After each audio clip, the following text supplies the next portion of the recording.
Hello everyone, a very good morning to all of you. Welcome to the know Nikhil channel और मैं हूँ पूजा Mishra.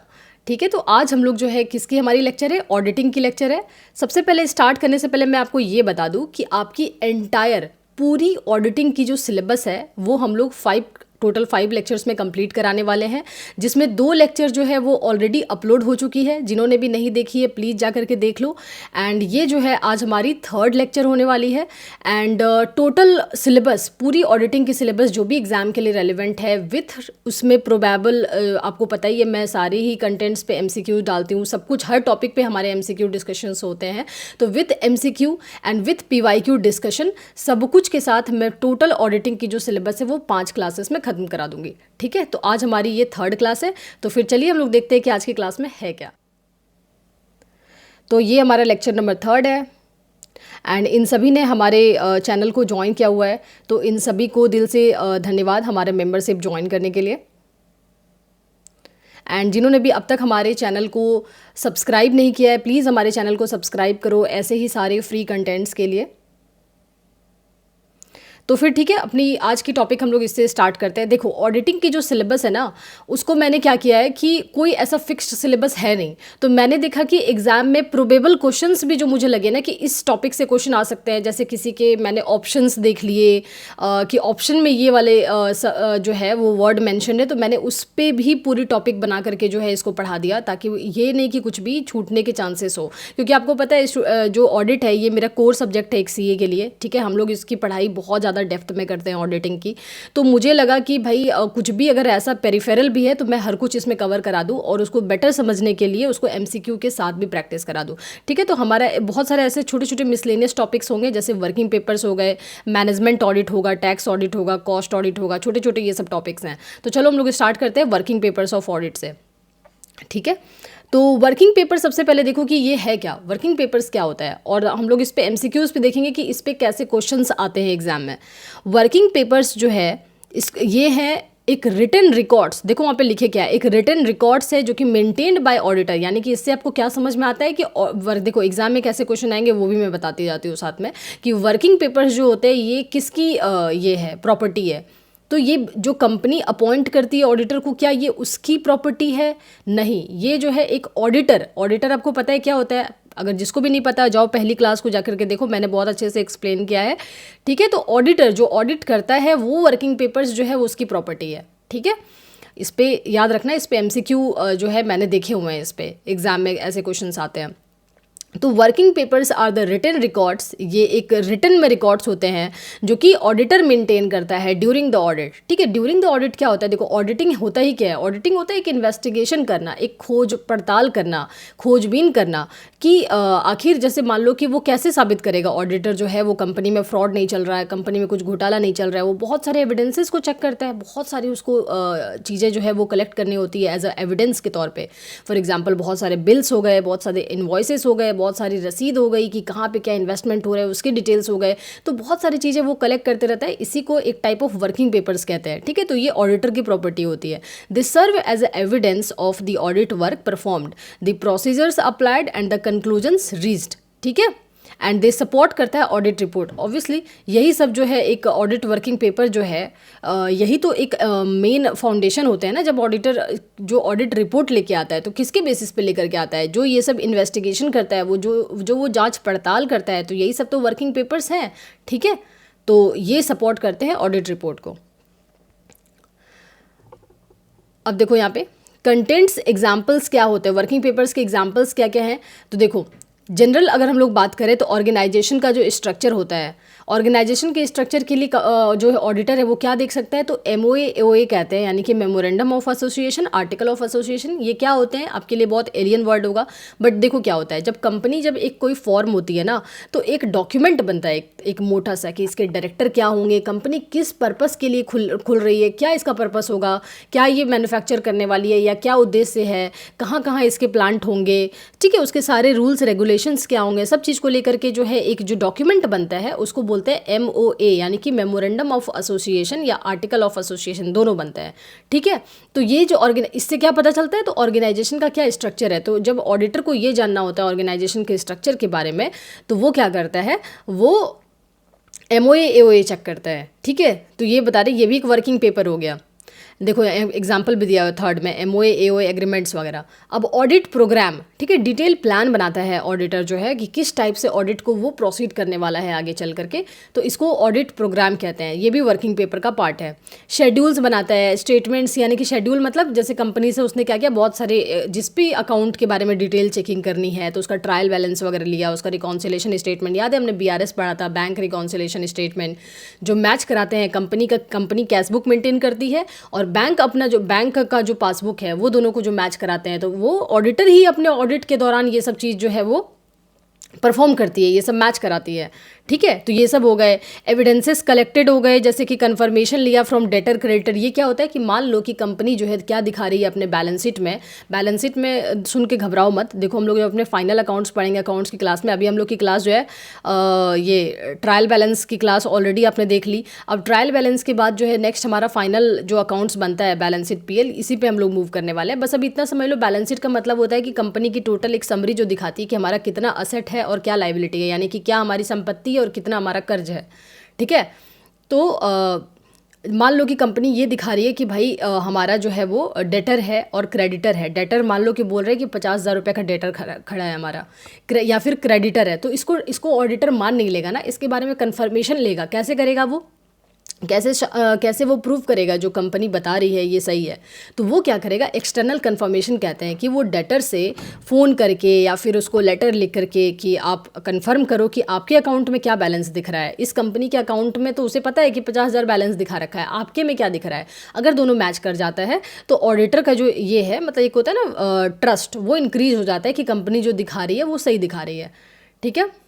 Notes and query, जैसे कि error irregularities वगैरह, ये सब कुछ, तो ये सब वर्किंग पेपर्स के एग्जांपल्स हो गए। आई होप आपको समझ में आ गई होगी चीज़ें, ठीक है। अब देखो इंपॉर्टेंस क्या होते हैं वर्किंग पेपर का, क्या इंपॉर्टेंस है। इंपॉर्टेंस ये है कि ये एक एविडेंस के तौर पे काम करता है कि ऑडिट जो है वो सही तरीके से ऑडिटर ने किया।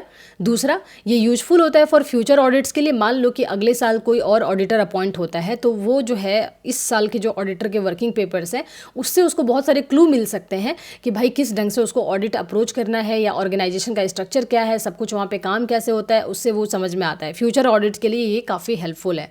सुपरविजन, यानी कि सीनियर ऑडिटर जो है वो भी चेक कर सकते हैं अपने जूनियर का काम कि वो लोग कैसे काम कर रहे हैं। प्लस लीगल प्रोटेक्शन प्रोवाइड करता है। डिफेंस, अगर मान लो कि ऑडिटर को ये मतलब ये मान लो क्या होता है ना कि अगर कंपनी में फ्रॉड का पता चलता है तो सबसे पहले ऑडिटर पे क्वेश्चन होता है, ठीक है, कि ऑडिटर ने सही से अपना काम नहीं किया, उसने सही ढंग से इन्वेस्टिगेशन नहीं किया, तभी ऐसा हुआ है। तब वो ऑडिटर अपना इस वर्किंग पेपर्स को इस्तेमाल करके दिखा सकता है कि भाई मैंने सही तरीके से काम किया था, ठीक है, लेकिन ये कंपनी की ऐसे डिलीवरेंस है कि उसके बाद भी ऐसा है, तो मतलब उसके लिए एक वो प्रोटेक्शन एक एविडेंस के तौर पे वो कोर्ट में भी आप साबित कर सकते हैं ऑडिटर। ओनरशिप की बात करें, ये मैंने आपको पहले ही बता दिया कि प्रॉपर्टी होती है ये ऑडिटर की, ना कि क्लाइंट की, ठीक है, वर्किंग पेपर। अब चलो इस पे हम लोग क्वेश्चंस देखते हैं। जो हमारा फोटे है कि हम लोग किसी भी टॉपिक को पढ़ते हैं और उस पर एमसीक्यू सॉल्व करते हैं to clear the conceptual clarity and how the क्या बोलते हैं उसको, how the theory will be applied in the question form, कि कैसे अप्लाई करोगे। थ्योरी से पढ़ोगे नींद आ जाएगी, इसलिए अप्लाई करो इसको कैसे होगा। हाउ लॉन्ग, और दूसरा ये भी कि जो टॉपिक छूट जाते हैं ना उस पर जो मेन चीज़ जो है, जैसे आप मेन टॉपिक्स में नहीं पढ़ पाए तो मैं कोशिश करती हूँ कि एमसीक्यू के जरिए वो चीज़ कवर हो जाए। सबसे पहले क्वेश्चन पे हम लोग आते हैं, how long should audit working papers normally B retained. कितने दिनों तक जो है ऑडिट वर्किंग पेपर्स नॉर्मली रखा जाता है ऑडिटर के द्वारा, ठीक है। तो answer A 1 year, 3 year, 7 year and 10 year, ठीक है। तो ये आंसर होगा इसका। आपको ये नहीं पता होगा क्योंकि उसमें ये नहीं था, मैंने इसको एमसीक्यू के फॉर्म में डाला है, ठीक है। तो आंसर होगा option number C, that is 7 years, यानी कि 7 ईयर्स तक ऑडिटर जो है अपनी ऑडिट वर्किंग पेपर्स को मेंटेन करके रखेगा, ठीक है। दूसरा क्वेश्चन हमारा क्या है, which of the following is an example of audit working paper, ठीक है। Which of the following is an example of audit working paper का एग्जाम्पल कौन सा है। सबसे पहला ऑप्शन है memorandum of association, number 2 wage sheet of client, number C audit program prepared by auditor and D cash received voucher prepared by client. बताओ कि audit working paper कौन सा है। देखो ऑडिट वर्किंग पेपर का एग्जांपल मैंने अभी आपको डिटेल में बताया था, तो आप एक बार कोशिश करो कि कौन सा आंसर होगा। I am giving you 30 seconds for answer. आप बताओ, एक बार खुद से ट्राई करो।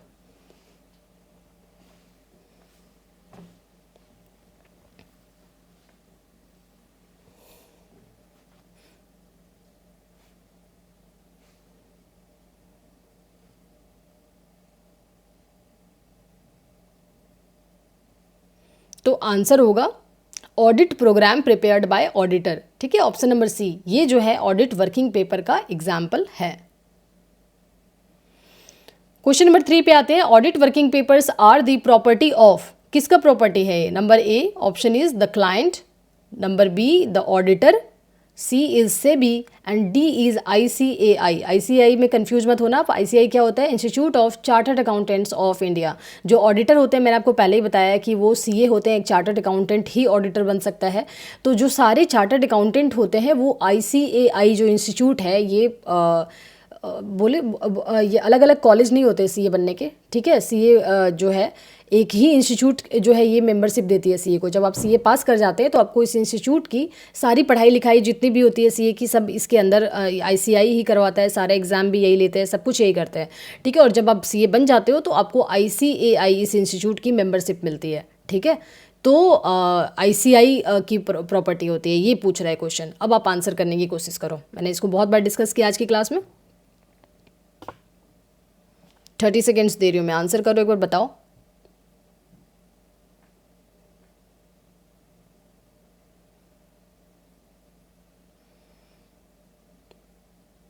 तो द आंसर इज ये ऑडिटर की प्रॉपर्टी होती है, पहले भी मैंने बताया था आपको, ऑप्शन नंबर बी। ठीक है, ऑडिटर की प्रॉपर्टी होती है। उसके बाद क्या है यहाँ पे? Question number 4, which of the following is not included in audit working papers? Number A audit program, number B trial balance, number C audit evidence collected and number D management's personal diary. इसको आप easily answer कर सकते हो। चलो बताओ कौन सा जो है वो ऑडिट वर्किंग पेपर नहीं है? Not included in audit working papers, बताओ कौन सा है? आप इसको इजीली कर लोगे।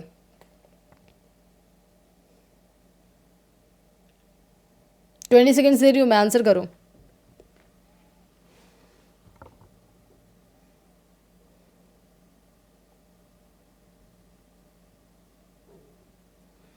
ठीक है, तो answer is managements personal diary, that is option number D. ठीक है, ऑब्वियसली मैनेजमेंट की जो पर्सनल डायरी है तो वो ऑडिट वर्किंग पेपर्स में इंक्लूड थोड़ी ना होगी। नेक्स्ट में आते हैं, audit working paper should be retained for at least, ये मैंने बता दिया, 7 ईयर्स।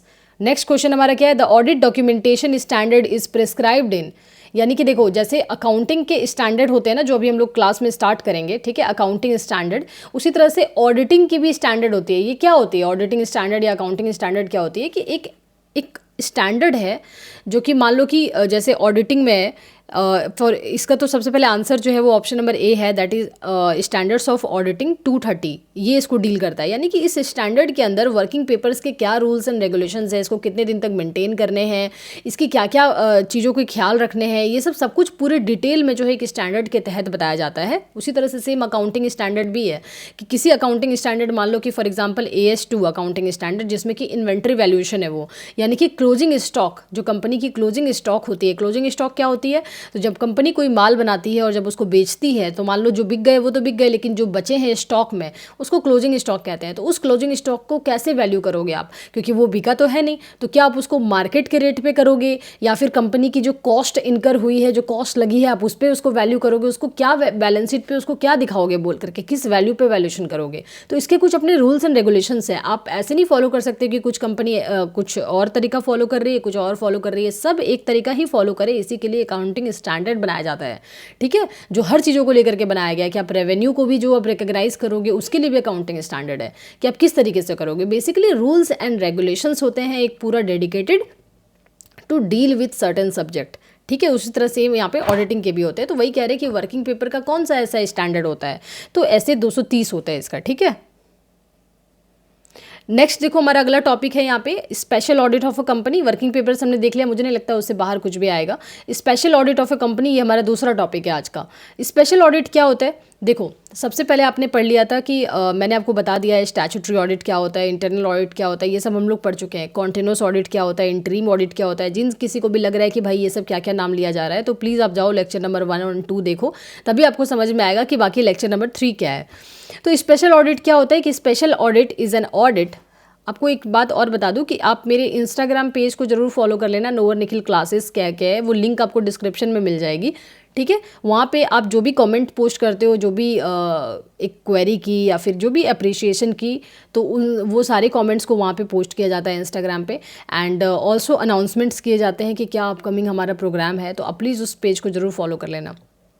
ठीक है, तो special audit is an audit जो कि conducted under the specific circumstances usually directed by the central government. ठीक है, apart from the statutory audit. यानी कि स्पेशल ऑडिट क्या है? स्पेशल ऑडिट एक नॉर्मल ऑडिट से हटके एक चीज़ है जो कि क्या कह रही है कि सेंट्रल गवर्नमेंट यानी कि केंद्र सरकार जो है इसको ऑर्डर दे सकती है कंपनी को कि आपको स्पेशल ऑडिट करवाना पड़ेगा। ठीक है, जो नॉर्मल हमारा एक स्टैट्यूटरी ऑडिट चल रहा होता है, जो साल में एक बार ऑडिट होती है, मैंने आपको बताया था स्टैट्यूटरी ऑडिट, उसके अलावा ये रिक्वायरमेंट है कि आपको केंद्र सरकार जो है किसी भी कंपनी को डायरेक्ट कर सकती है कि आप स्पेशल ऑडिट करवाओ। ये एक रेगुलर एनुअल ऑडिट नहीं है। ठीक है, ये तभी कराया जाएगा जब सेंट्रल गवर्नमेंट यानी कि केंद्र सरकार को अगर डाउट है कि कंपनी जो है वो फ्रॉड कर रही है, कंपनी जो है वो मिसमैनेजमेंट कर रही है, कंपनी जो है वो गलत बुक्स ऑफ अकाउंट्स को मेंटेन कर रही है। ठीक है, तो इस केस में जो है वो केंद्र सरकार उस कंपनी को ऑर्डर देगी कि आप स्पेशल ऑडिट करवाओ।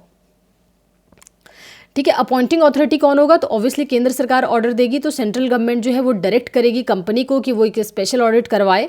ठीक है, एंड इसके लिए कौन कौन करता है स्पेशल ऑडिट? तो मैंने आपको बताया था कोई भी ऑडिट चार्टर्ड अकाउंटेंट ही करते हैं। तो चार्टर्ड अकाउंटेंट और जो सीए वाले, जो सीए के फर्म होते हैं, कोई भी चार्टर्ड अकाउंटेंट इन प्रैक्टिस और जो सीए वाले फर्म होते हैं उसको अपॉइंट किया जाता है उस ऑडिट को करने के लिए। ऑडिटर जो है वो इंडिपेंडेंटली काम करते हैं, यानी कि कोई उनका इंडिपेंडेंटली काम करने का मतलब क्या होता है कि कोई मतलब ऐसा नहीं है कि जहाँ पे आप काम कर रहे हो वो डायरेक्टर आपका रिलेटिव है या फिर आपका कोई उस कंपनी में इंटरेस्ट है। इंडिपेंडेंटली मतलब कोई भी आपका उसमें किसी उस कंपनी में कोई इंटरेस्ट नहीं है, तभी वो ऑडिटर उस वहाँ पे अपॉइंट होता है। एंड आप जो है रिपोर्ट करोगे किसको? शेयर होल्डर को? नहीं, आप गवर्नमेंट को भी रिपोर्ट करोगे, ना कि सिर्फ शेयर होल्डर, बल्कि आप गवर्नमेंट को भी बताओगे, इसलिए क्योंकि केंद्र सरकार ने अपॉइंटमेंट बोला है, ऑर्डर किया है, इसलिए आप केंद्र सरकार को भी रिपोर्ट करोगे। एंड ये सबमिट करेगा रिपोर्ट किसको? तो सेंट्रल गवर्नमेंट। याद रखना, इस पे क्वेश्चंस आए हुए एग्जाम में कि जो अपॉइंटिंग अथॉरिटी, जो स्पेशल ऑडिट का केस है, इस केस में ऑडिटर किसको रिपोर्ट सबमिट करता है? शेयर होल्डर को, बोर्ड ऑफ डायरेक्टर को, या फिर सेंट्रल गवर्नमेंट को? तो ऑब्वियसली इसमें क्या होगा? केंद्र सरकार ने ऑर्डर दिया था तो केंद्र सरकार को रिपोर्ट सबमिट करोगे। ठीक है, अब देखो यहाँ पे फ़र्क क्या होता है स्टैट्यूटरी ऑडिट और स्पेशल ऑडिट में, क्या फ़र्क है? तो लीगल रिक्वायरमेंट की अगर हम बात करें तो स्टैट्यूटरी ऑडिट जो होता है वो हर साल के लिए मैंडेटरी है, यानी कि हर साल जो है वो ज़रूरी है, वो करना ही है। लेकिन स्पेशल ऑडिट जो है एक स्पेशल केस है, ये जब गवर्नमेंट को ऐसा लग रहा होता है तभी वो ऑर्डर देती है कि आपको स्पेशल ऑडिट करवाना पड़ेगा। दूसरा, अपॉइंटिंग अथॉरिटी की बात करें तो अपॉइंटिंग अथॉरिटी कौन है स्टैट्यूटरी ऑडिटर के केस में? तो शेयर होल्डर्स। ठीक है, स्टैट्यूटरी ऑडिट जो होता है, एजीएम क्या है यहाँ पे? Annual general meeting. यानी आपको देखना, जब भी आप अगर किसी शेयर में इन्वेस्ट किए होगे तो आप देखना अपनी ईमेल चेक करना, आपको एजीएम मीटिंग की नोटिस आती है कि भाई इस दिन हमारा एजीएम होने वाला है, इस दिन हमारा एनुअल मीटिंग होने वाला है। शेयर होल्डर आपको पता ही है, शेयर होल्डर क्या होता है? जो भी कंपनी आपको शेयर्स स्टॉक में, मार्केट में अगर इन्वेस्ट करते होगे तो आपको पता होगा कि आप भी शेयर होल्डर हो। आप अगर एक शेयर भी खरीदे हो कंपनी की तब भी आप कंपनी के शेयर होल्डर हो। ठीक है, तो यानी कि स्टैट्यूटरी ऑडिट जो है उसको अपॉइंट कौन करता है ऑडिटर को? तो शेयर होल्डर अपॉइंट करता है। कहाँ पे? तो एनुअल वाली जो जनरल मीटिंग होती है वहाँ पे किया जाता है। लेकिन स्पेशल ऑडिट की अपॉइंटमेंट कौन करता है? तो केंद्र सरकार करता है। ठीक है, ध्यान से इस चीज़ को, टेबल को देखना। स्कोप अगर हम बात करें तो देखो पूरा का पूरा फिनेंशियल स्टेटमेंट चेक होता है स्टैट्यूटरी ऑडिट में, बट स्पेसिफिक ऑडिट में लिमिटेड चीज़ को चेक किया जाता है। क्यों? जहाँ पे डाउट है, जहाँ पे फ्रॉड, जहाँ पे मुझे लग रहा है गलत बुक्स ऑफ अकाउंट मेंटेन हो रहा है, सिर्फ उसी पार्ट को चेक किया जाता है। ठीक है, रिपोर्टिंग जो है वो शेयर होल्डर को जाती है उसमें स्टैट्यूटरी ऑडिट में। ध्यान से इस चीज़ को याद करना है। स्पेशल ऑडिट में जो रिपोर्टिंग है वो किसको जाती है? सेंट्रल गवर्नमेंट को। क्यों जाती है सेंट्रल गवर्नमेंट को? क्यों नहीं जाती है शेयर होल्डर को? क्यों? क्योंकि इसका अपॉइंटमेंट जो है वो केंद्र सरकार करवाती है, इसलिए उसी को रिपोर्ट देंगे। ऑब्जेक्टिव क्या है, उसका पर्पस क्या है स्टैट्यूटरी ऑडिट का? कि टू एक्सप्रेस करना ओपिनियन ऑन फिनेंशियल स्टेटमेंट। ठीक है, एंड स्पेशल ऑडिट के केस में ऑब्जेक्टिव क्या है? कि टू डिटेक्ट फ्रॉड डिटेक्ट करना, मिसमैनेजमेंट डिटेक्ट करना और पब्लिक इंटरेस्ट वायलेशंस, ये सब डिटेक्ट करना। नेक्स्ट हम आते हैं, चलो स्पेशल ऑडिट पे हम लोग एमसीक्यू करके और ज़्यादा कॉन्सेप्चुअल क्लैरिटी को समझते हैं। सबसे पहले हमारा क्वेश्चन है, special audit of a company is ordered by number A board of directors, number B shareholders, number C central government, number D statutory auditor. तो बताओ स्पेशल ऑडिट जो है वो कौन ऑर्डर, किसके ऑर्डर पे स्पेशल ऑडिट कंडक्ट होता है? चलो बताओ, अभी मैंने डिस्कस किया है, 20 सेकेंड्स दे रही हूँ मैं।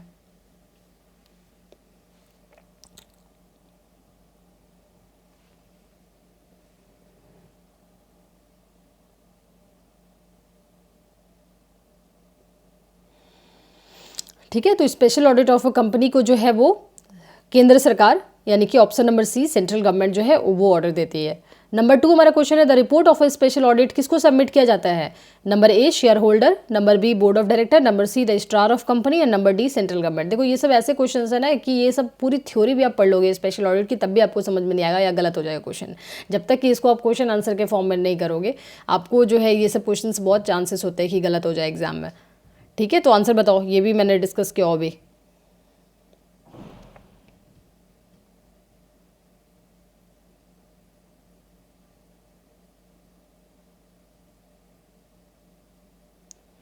तो the answer is central government, option number D. जो अपॉइंट करती है उसी को ही रिपोर्ट सबमिट करते हैं। ठीक है, क्वेश्चन नंबर 3 पे आते हैं the primary purpose of a special audit is number A to check accuracy of financial statement, number B to detect करना fraud mismanagement and matter of public interest, number C to calculate करना the taxable income and number D to prepare करना budget reports. तो बताओ कि एक special audit कराने का जो प्राइमरी पर्पस है वो क्या है? ये भी मैंने डिस्कस किया आज की क्लास में। चलो बताओ मुझे answer.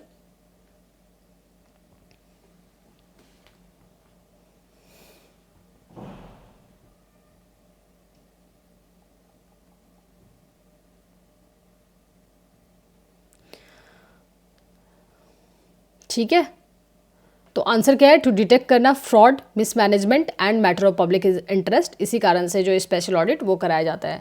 Number 4 which of the following is not a reason for ordering the special audit? Number A जो ऑप्शन है वो क्या है? कंपनी जो कि running in a manner prejudicial to the public interest, यानी कि पब्लिक इंटरेस्ट में नहीं है, उसके लिए घातक है। प्रेजुडिशियल का मतलब वही होता है। Number B books of accounts not reliable, यानी कि रिलायबल नहीं है, यानी कि भरोसा करने लायक नहीं है। Number C fraudulent conduct of business, fraud तरीके से कंडक्ट हो रही है कंपनी के business. Number D annual statutory audit not conducted. ठीक है, तो बताओ कि इसमें से कौन ऐसा रीज़न नहीं हो सकता है बिल्कुल भी कि स्पेशल ऑडिट इस रीज़न की वजह से हो? चलो मुझे बताओ सोच के, 20 सेकेंड दे रही हूँ मैं।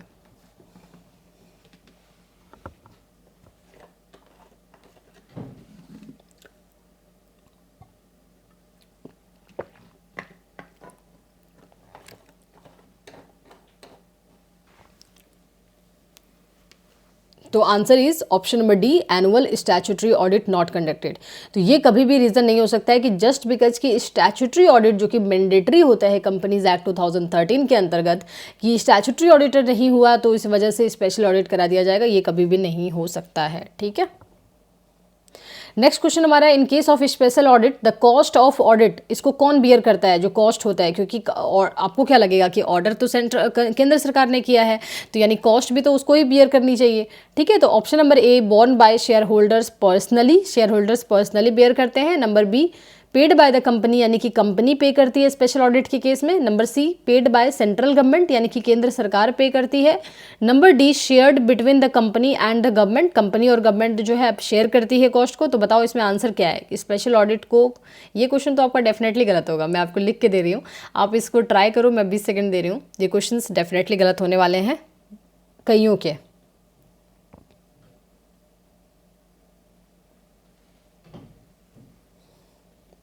आंसर रेडी है? तो the answer is option number B paid by company. जी हाँ, बिल्कुल भी ऐसा नहीं है कि अगर स्पेशल ऑडिट को केंद्र सरकार अगर ऑर्डर कर रही है तो वो बियर करेगी खर्चा, ऐसा नहीं है, कंपनी ही बियर करेगी। ठीक है, केंद्र सरकार बस ऑर्डर दे रही है। नेक्स्ट क्वेश्चन हमारा है in a special audit the scope of audit is number A full financial statement, number B limited to matters specified by government, and number C limited to tax audit requirement, and number D as decided by share holder. ठीक है, तो बताओ इन special audit में जो scope है audit का वो क्या है? कोशिश करो, ये डिस्कस किया हुआ ऑलरेडी क्लास में।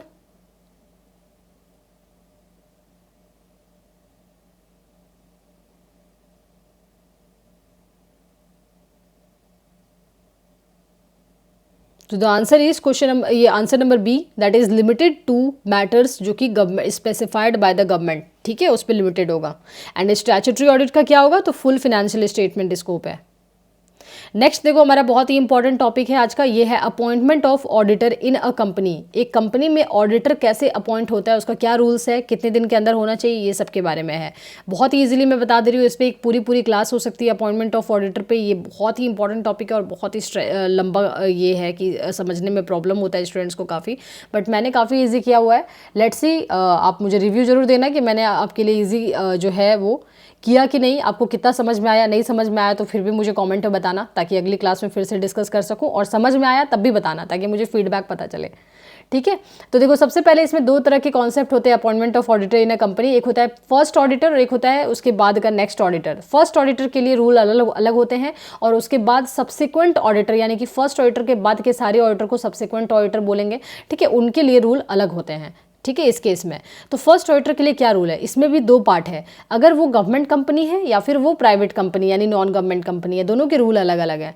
ठीक है, अगर वो नॉन गवर्नमेंट कंपनी है तब क्या होगा, तब जो पहला ऑडिटर होता है उसको कौन अपॉइंट करता है, तो बोर्ड ऑफ डायरेक्टर अपॉइंट करता है। कितने दिनों के अंदर, तो 30 दिनों के अंदर। कितने दिनों के अंदर, 30 दिनों के अंदर from the date of incorporation, यानी कि कंपनी जिस दिन से बनी है, जिस दिन इनकॉर्पोरेट हुई है उससे 30 दिन के अंदर। एंड अगर बोर्ड जो है मान लो कि 30 दिन के अंदर नहीं कर पाती है, तब क्या होगा, तो जो मेंबर्स हैं यानी कि जो शेयर होल्डर्स हैं वो अपॉइंट करेंगे किसमें, तो ईजीएम में, यानी कि एक्स्ट्रा ऑर्डिनरी जनरल मीटिंग। वो जो एजीएम मैंने बोला था ना वो रेगुलर है, वो हर साल होता है, लेकिन ये ईजीएम स्पेशल सिचुएशन में होता है। जैसे कि मान लो कि ऑडिटर ही अपॉइंट करना है, ये एक स्पेशल सिचुएशन है, तो इस केस में ईजीएम करते हैं शेयर होल्डर, अगर बोर्ड नहीं कर पाई तो। और नेक्स्ट 90 डेज यानी कि 30 डेज को हटा दो, तो अगला जो 90 दिन है उसके अंदर जो है वो ईजीएम में ये करेंगे, शेयर होल्डर्स अपॉइंट करेंगे। ठीक है, 90 डेज के अंदर। एंड टेनर क्या होगा हमारा, मतलब जो फर्स्ट ऑडिटर जो आया है वो कितने दिन तक ऑफिस में रहेगा, तो until the conclusion of the first AGM, जब तक कि पहला जो हमारा एजीएम होगा ना कंपनी का, पहला जो एनुअल जनरल मीटिंग होगा कंपनी का, ठीक है, तब तक उसका रिजल्ट तब नहीं आ जाता, तभी तक वो फर्स्ट ऑडिटर का जो है अपॉइंटमेंट वैलिड रहेगा। उसके बाद सब्सिक्वेंट ऑडिटर जो है वो आएगी कंपनी में।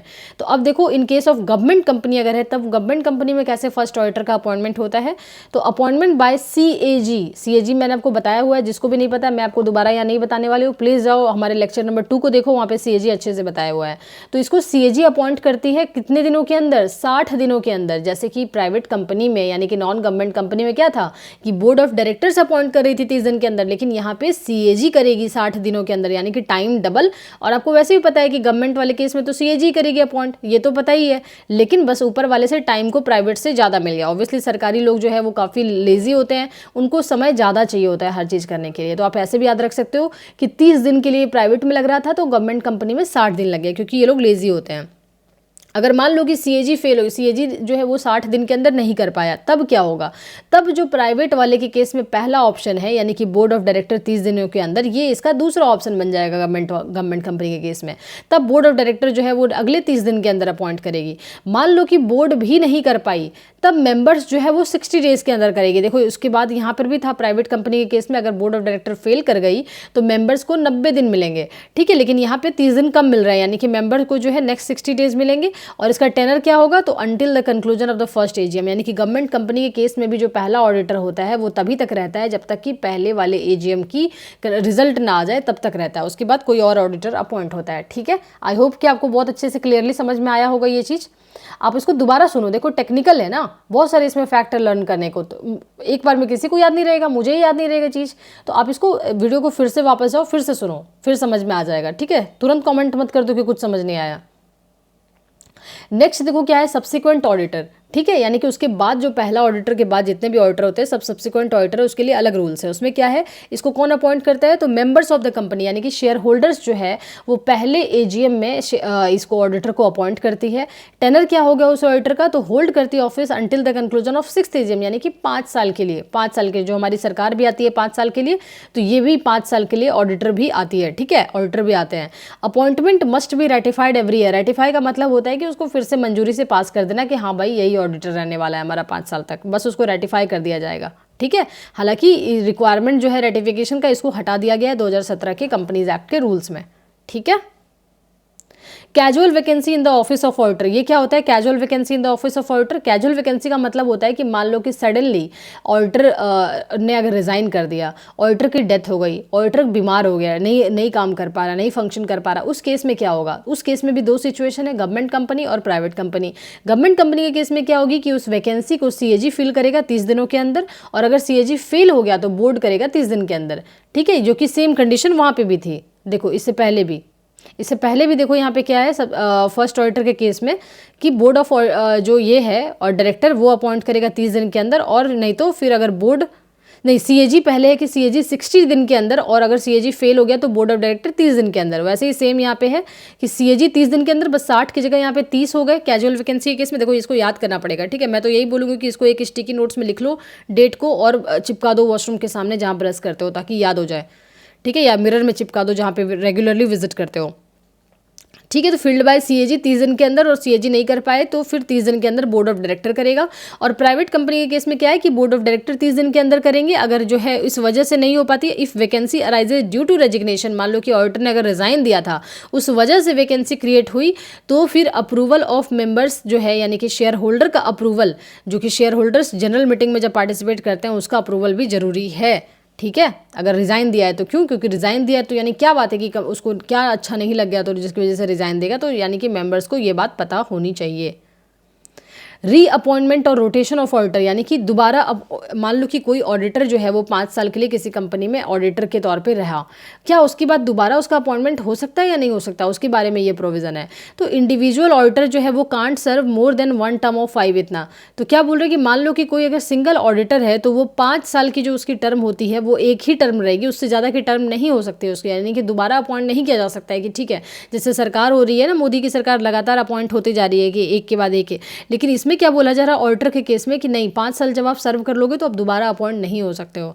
और अगर ऑडिट फर्म है, मान लो कि फर्म है, फर्म में कितने बहुत सारे सीए होते हैं फर्म में, तो फर्म को जो है वो 2 दिया गया है कि आप 2 कंजिक्यूटिव 5 साल कर सकते हो, यानी कि 10 साल टोटल कर सकते हो, उसके बाद नहीं कर सकते, ठीक है।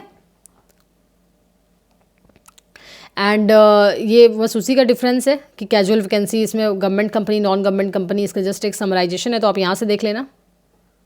अब चलो इस पे क्वेश्चंस देख लेते हैं हम लोग। Who appoints the first auditor in the non government company, ठीक है। टेक्निकल है, मैं आपको 12 बोल रही हूँ, इसको याद करना पड़ेगा, ये ऐसे याद नहीं रहने वाला एक बार देखने से, ठीक है। तो सबसे पहले हमारा क्वेश्चन है who appoints the first auditor in a non government company.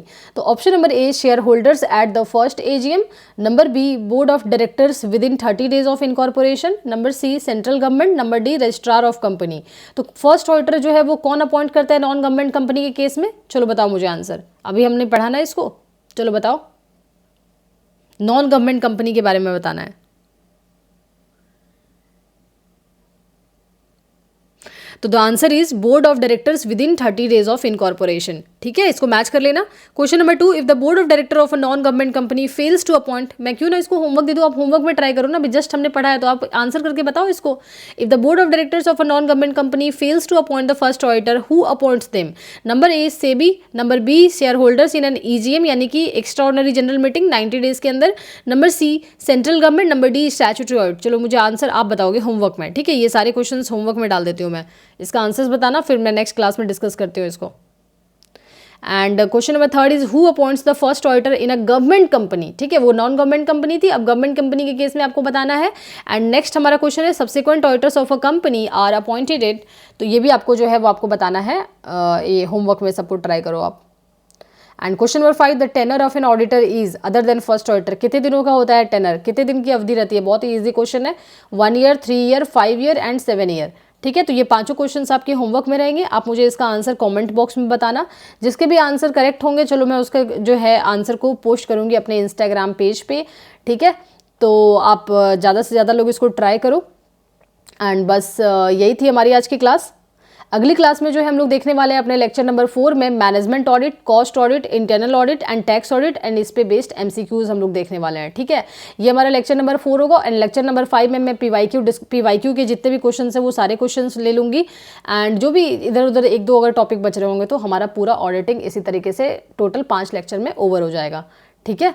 तो आप मुझे ज़रूर रिव्यू बताओ, फीडबैक बताओ कमेंट करके, एंड आप मुझे मेल भी कर सकते हो। एंड जो भी इसकी पीडीएफ है वो टेलीग्राम पे मिलेगी, टेलीग्राम की लिंक आपको डिस्क्रिप्शन में मिल जाएगी। एंड इंस्टाग्राम पेज को भी फॉलो कर लेना। एंड जिन्होंने भी हमारे चैनल को अब तक सब्सक्राइब नहीं किया, प्लीज़ हमारे चैनल को सब्सक्राइब करो, शेयर करो। एंड शुक्रिया, धन्यवाद, thank you everyone for watching this video.